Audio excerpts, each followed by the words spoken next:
우리 옆 사람과 인사 나누겠습니다. 사랑합니다. 축복합니다. 잘 오셨습니다. 네, 성도와 세상 사람과의 차이는 어떤 신앙적 체험이나 또 하나님에 대한 특별한 지식을 아는 것에 있지 않습니다. 그럼 성도와 세상 사람과의 구별과 차이는 무엇으로 우리가 알 수 있을까요? 그것은 성도가 살아가는 삶의 방식과 삶의 목적이 어떠한가라는 것에서 이제 세상 사람과 성도와의 차이를 구별할 수 있을 것입니다. 사람은 직업에 따라서 또는 시간과 장소에 따라서 입는 옷이 달라집니다. 의사는 의사의 가운을 입고 환자들을 진찰하고 또 판사는 판사복을 입고서 판결을 내립니다.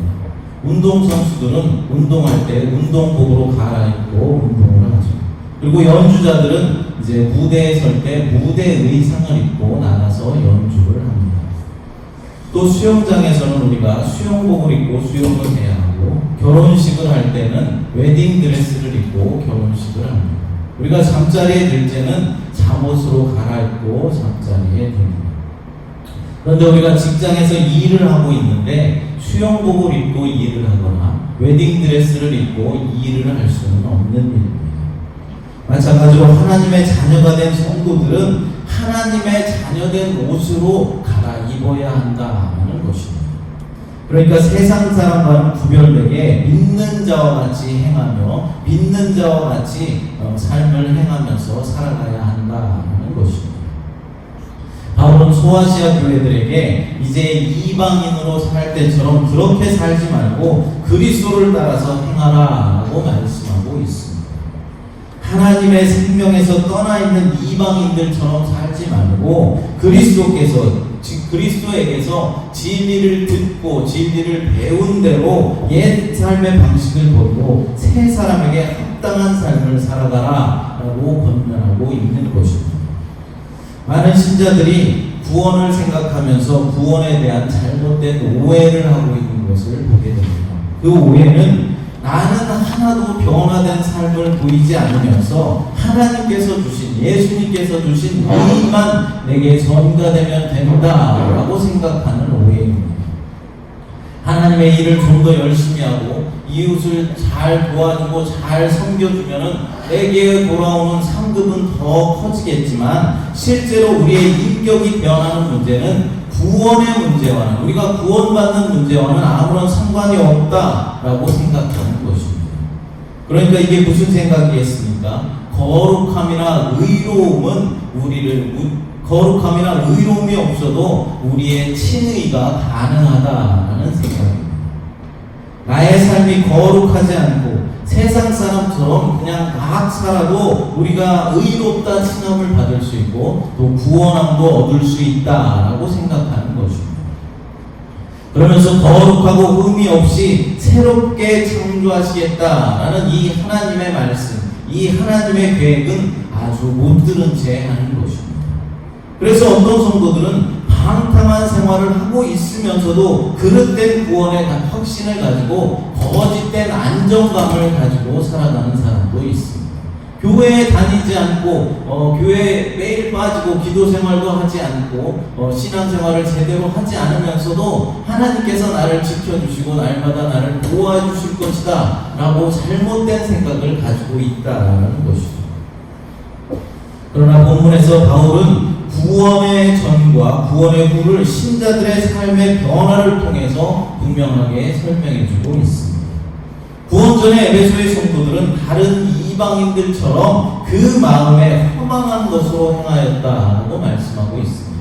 여기서 허망하다라는 이 말은 신약 성경에서는 때때로 우상 숭배를 하는 것과 관련되어서 사용된 단어입니다. 이것은 하나님을 알지 못하고 하나님의 생명으로부터 분리된 삶에서 비롯된 것으로서 무책임한 처신에 이르게 하는 쓸모없는 생각을 가리키고 있는 것입니다. 바울은 이제 에베소 교인들이 하나님의 백성이 되었으므로 하나님을 모르고 살았던 과거의 삶처럼 목적 없이 헛된 것에 욕망을 기울여 무익하고 공허한 방향으로 나가지 말 것을 권면하고 있는 것입니다. 에베소의 성도들은 이렇게 허망한 그런 삶을 살고 있으면서도 자신들이 생각할 때는 나는 그리스도인이다 라고 생각하고 있었습니다. 그러나 그것은 착각입니다. 삶이 전혀 변화되지 않은 사람은 여전히 하나님과 아무런 상관이 없는 죽은 영혼입니다. 여러분들은 예수 그리스도를 믿고 난 후 어떤 것이 변화되었고 어떤 것이 바뀌었습니까? 세상 사람들과 구별된 모습이 무엇으로 보여질 수가 있습니까? 아무것도 변한 것이 없고 아무것도 바뀐 것이 없다면 여전히 세상에 속한 사람입니다. 세상 사람들과 아무런 구별이 없는 그런 삶을 살아가고 있다면 죄송하지만 그 또한 세상에 속한 사람입니다. 여러분, 구원받지 못한 구원 밖에 있는 사람들의 특징이 무엇인 줄 아십니까?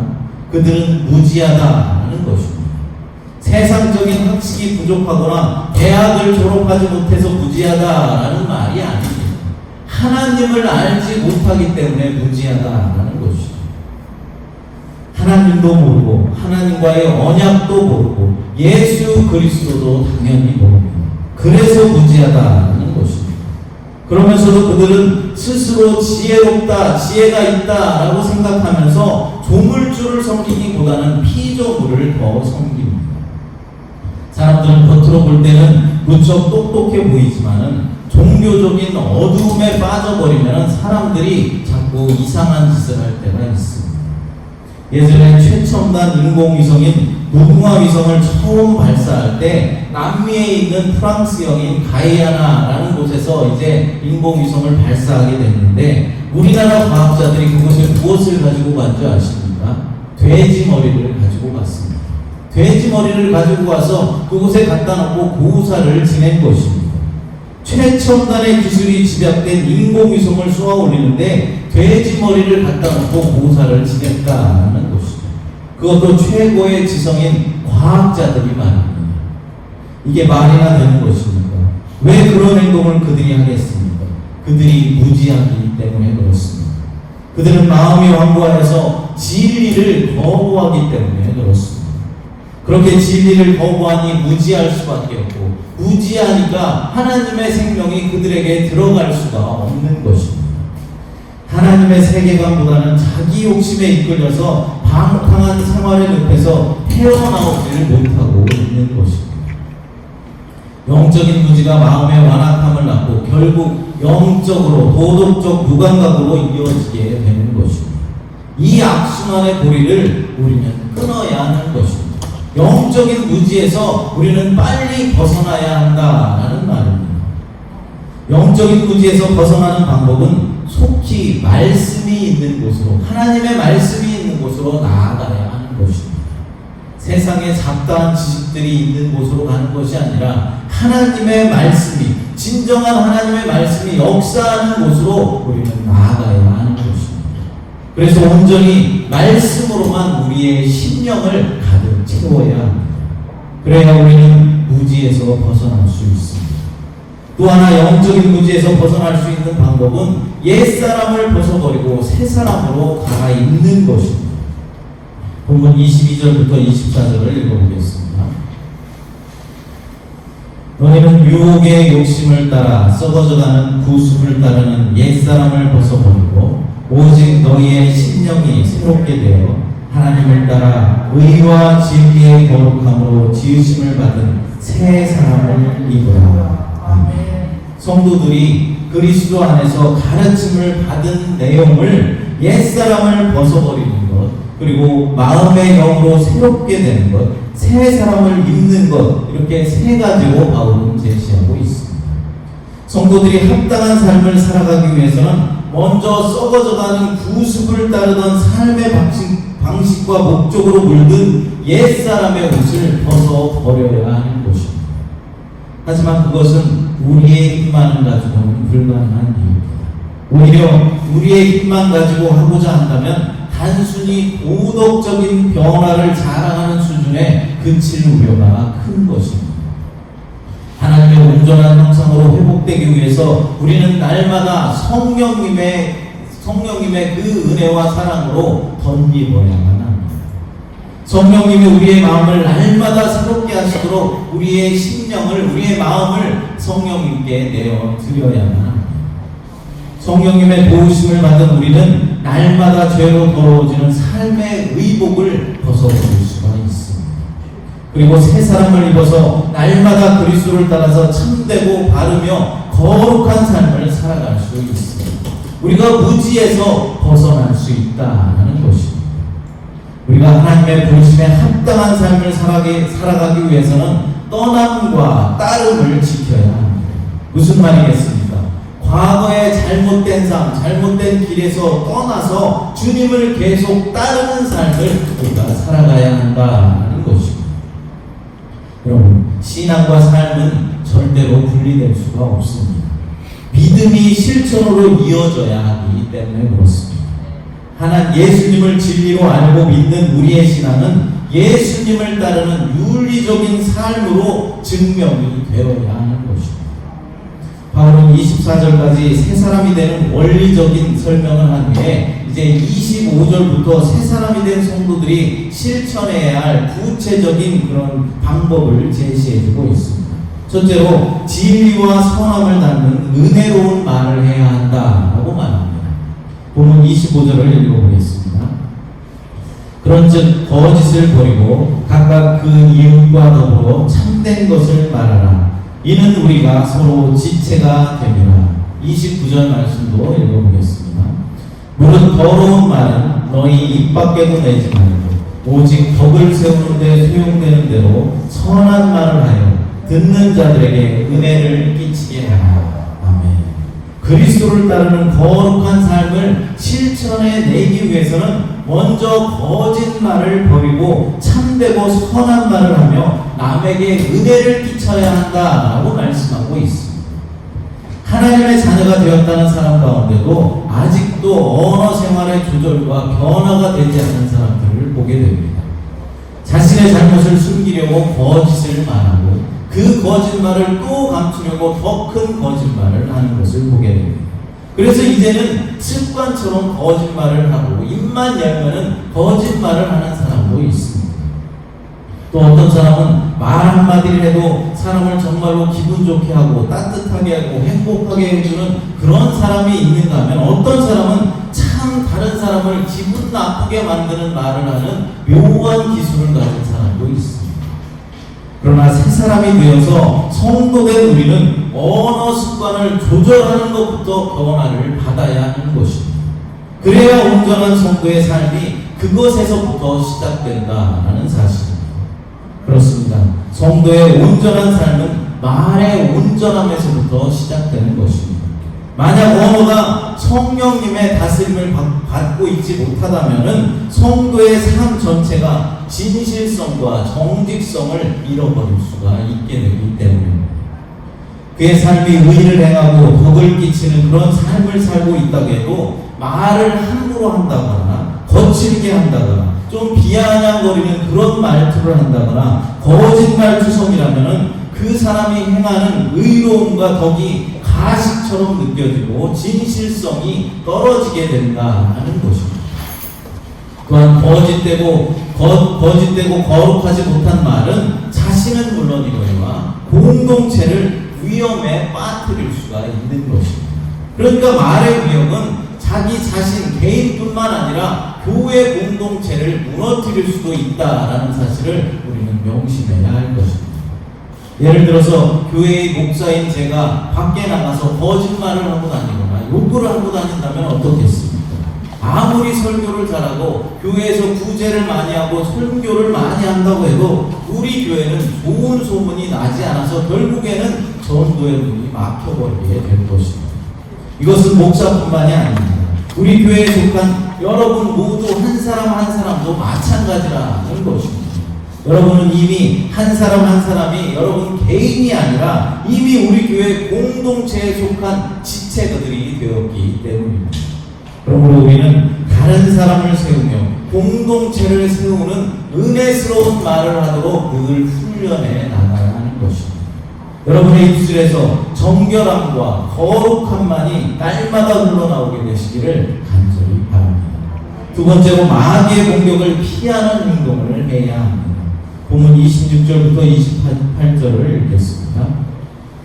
분을 내어도 죄를 짓지 말며 해가 지도록 분을 품지 말고 마귀에게 틈을 주지 말고 도둑질하는 자는 다시 도둑질하지 말고 돌이켜 가난한 자에게 구제할 수 있도록 자기 손으로 수고하여 선한 일을 하라. 아멘. 거룩한 삶을 살아가는 성도는 악한 일을 부추기는 마귀의 공격에 조심해야 합니다. 마귀의 공격을 피할 수 있는 행동은 그럼 무엇이겠습니까? 먼저는 마귀의 올무가 될 수 있는 분노의 불길을 잡는 것이 중요하다라는 사실입니다. 아무리 작은 것이라 할지라도 분노의 불길이 우리의 마음 가운데 자리 잡게 된다면 자신의 신앙에 큰 해를 입을 수 있는 것입니다. 그런데 여기서 분을 내어도 죄를 짓지 말며 라고 말씀하시는 것에 우리는 주의를 기울여야 합니다. 그러니까 이 말씀은 분을 내어도 죄를 짓지 않는 분이 계시다라는 말입니다. 분을 내어도 죄를 짓지 않는 분이 누구입니까? 바로 하나님과 예수 그리스도이십니다. 여러분, 하나님도 진노하십니다. 예수 그리스도께서도 진노하셨습니다. 마태복음 21장 12절 13절을 읽어보겠습니다. 예수께서 성전에 들어가사 성전 안에서 매매하는 모든 사람들을 내쫓으시며 돈 바꾸는 사람들의 상과 비둘기 파는 사람들의 의자를 둘러엎으시고 그들에게 이르시되 기록된 바 내 집은 기도하는 집이라 일컬음을 받으리라 하였거늘 너희는 강도의 소굴을 만드는도다 하시니라. 아멘. 예수님께서 이제 성전에 들어가셔서 성전에서 매매하는 사람들을 내쫓으시면서 분을 내시는 모습입니다. 이것은 무엇입니까? 죄에 대한 즉각적인 혐오의 반응입니다. 우리 주님께서는 거룩한 분이시기 때문에 죄에 대해서 거룩한 혐오를 가지고 계신다는 것입니다. 이것을 우리는 의분이다라고 말합니다. 우리도 이래야 합니다. 우리도 죄를 미워하는 의분을 바라야 합니다. 우리가 만약 의분을 낸다면 그것은 바로 분을 내어도 죄를 짓지 않는 것이 되는 것입니다. 그런데 오늘날 많은 신자들은 어떻습니까? 불의에 대해서는, 죄에 대해서는 의분은 자제하고 오히려 불의를 방조하거나 죄를 묵인하는 그런 경향이 있는 것 같습니다. 진짜로 화를 내야 할 때는 가만히 있다가 화를 내지 말아야 할 때 그런 상황에서 화를 낸다라는 것입니다. 대개 언제 우리가 화를 냅니까? 자신의 이익에 손해가 온다거나 자신이 무시를 당하고 있다라고 생각할 때 우리는 화를 냅니다. 그러나 우리 주님께서 불의에 대해 진노하셨다면 주의 자녀인 우리들도 역시 불의에 대해서 분노하는 것이 마땅합니다. 자신의 이익에 손해가 올 때 분을 내는 것이 아니라 불의에 대해서, 죄에 대해서 의분을 내야 한다라는 것입니다. 우리는 평화를 만드는 사람이 되기 위해서 불의에 대해서는 평화를 깨는 자가 되어야 합니다. 왜 그렇습니까? 불의에 대한 평화를 깨트려야만 진정한 평화를 우리가 만들 수 있기 때문입니다. 우리는 이렇게 불의에 대한 거룩한 분노를 내야 하지만 우리 자신들이 죄의 부패성을 누구나 다 가지고 있기 때문에 불의에 대한 분노가 죄로 변질되지 않도록 주의해야 함도 우리는 잊지 말아야 할 것입니다. 불의에 대해서 우리가 분노를 내다가도 의분을 바라다가도 그것이 조금 시간이 지나고 차츰 시간이 지나면 자기의 의로움으로 변할 가능성이 있다는 것입니다. 본문에서 분을 품지 말라는 것도 바로 그것 때문에 그렇습니다. 여러분, 의롭지 못한 분을 내면 이미 죄를 지은 것인데 이미 지은 죄는 머물러 있지 못하게 하라라는 것입니다. 우리가 살다 보면 순간적으로 울분이 치밀어 오를 때가 있습니다. 화가 머리끝까지 솟아오를 때가 있다라는 것입니다. 그런데 우리가 그 울분을 우리 마음에 품고 있으면 마귀 사탄은 그 틈을 노리고 또 다른 죄를 짓게 만든다라는 것입니다. 분을 내고 있으면 어떻습니까? 욕을 하게 되고 상대를 때릴 수도 있고 결국엔 어떻게 됩니까? 심지어는 그 분노는 살인까지 낳을 수가 있는 것입니다. 따라서 우리는 해가 지도록 부운을 품지 말고 신속하게 풀어야만 합니다. 특별히 여기에 신혼부부들은 없지만 우리 결혼할 청년들이 있으니까 이 말씀을 명심하시기 바랍니다. 부운을 품은 채 잠자리에 들지 말라. 이것은 결혼한 부부들이 반드시 기억해야 할 황금률입니다. 계속해서 바울은 자신에게만 초점을 맞추는 것도 옳지 않다라고 말하고 있습니다. 왜 자신에게 초점을 맞추는 것이 옳지 않다라고 말합니까? 자신의 유익만을 구하다 보면 남의 것을 취하기 위해서 그를 해치는 삶의 방식에 젖어들 수 있기 때문에 그렇습니다. 성도는 남을 이용하는 자가 아니라 남을 이롭게 하는 자가 되어야 하는 것입니다. 이는 단지 윤리적인 교훈만이 아닙니다. 예수님께서는 우리를 위해서 자신의 목숨까지도 내어주셨습니다. 예수님이 우리를 위해 행하셨던 것처럼 우리 또한 남을 위하여서 살아가야 하는 것입니다.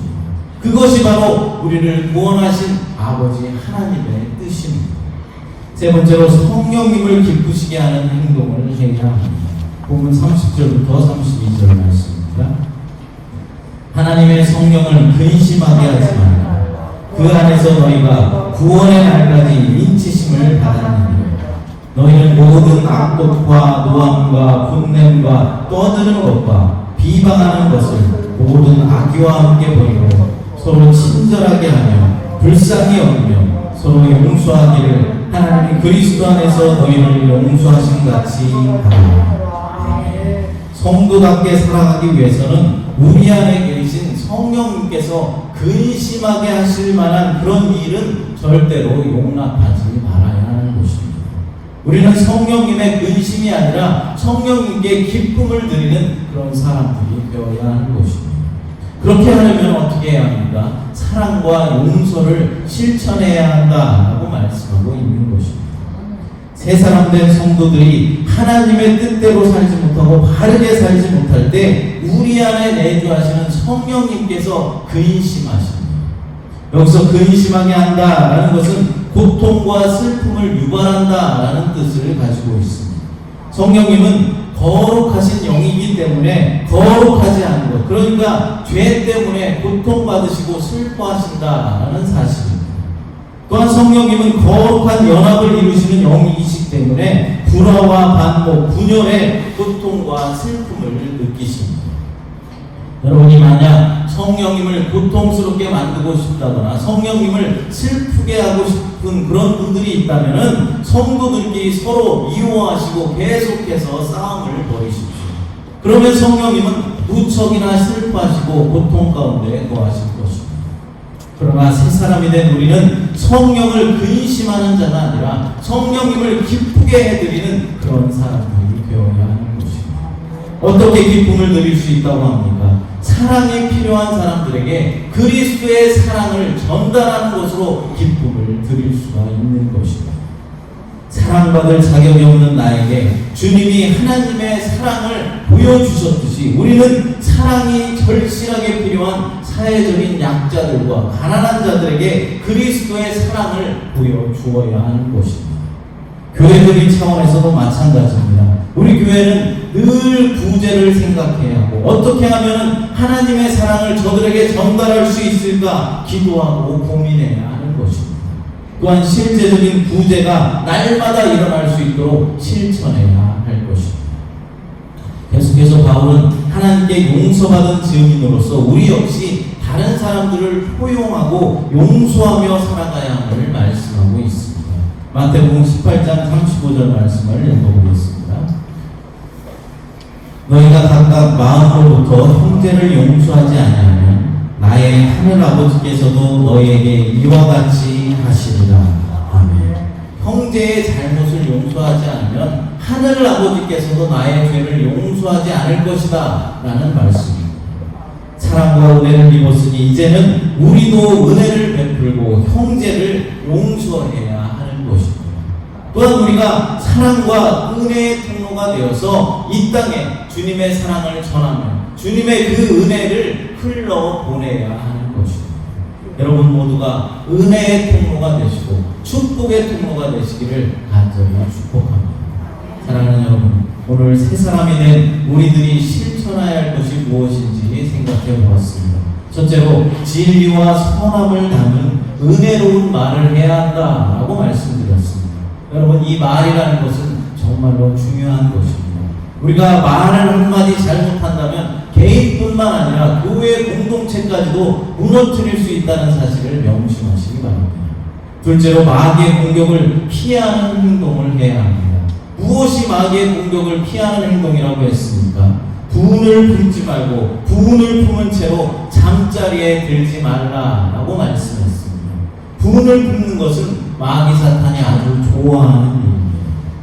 성도가 품어야 하는 분은 불의와 죄에 대한 의분입니다. 셋째로 성령님을 기쁘시게 하는 행동을 해야 합니다. 무엇이 성령님을 기쁘시게 한다고 했습니까? 사랑이 필요한 사람들에게 예수 그리스도의 사랑을 전달하는 것입니다. 또한 형제의 잘못을 포용하고 용서해주는 일입니다. 사랑하는 여러분, 행함이 없는 믿음은 죽은 믿음입니다. 우리의 믿음이 하나님을 향한 고백에서만 머무는 것이 아니라 신앙을 삶으로 증명하는 실천적인 그런 신앙인들로 살아가시기를 간절히 축복합니다. 이 시간 함께 주가 보이신 생명의 길 찬양 부르시고 합심하여 통성으로 기도하겠습니다. 사랑과 은혜가 풍성하신 하나님, 오늘 말씀을 통하여서 새사람 된 성도가 실천해야 할 세 가지를 살펴보았습니다. 하나님, 우리가 늘 은혜로운 말을 하여서 주님의 선함을 전하게 하시고, 또한 부은을 품지 말고 부은을 품은 채로 잠자리에 드는 어리석은 자들이 되지 않도록 하나님 도와주시옵소서.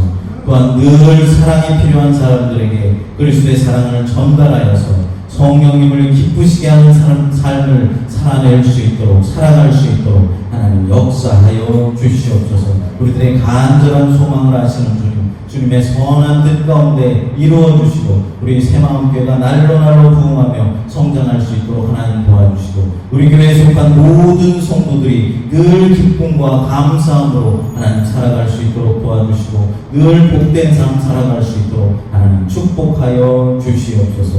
거룩하신 예수님의 이름으로 기도드리옵나이다.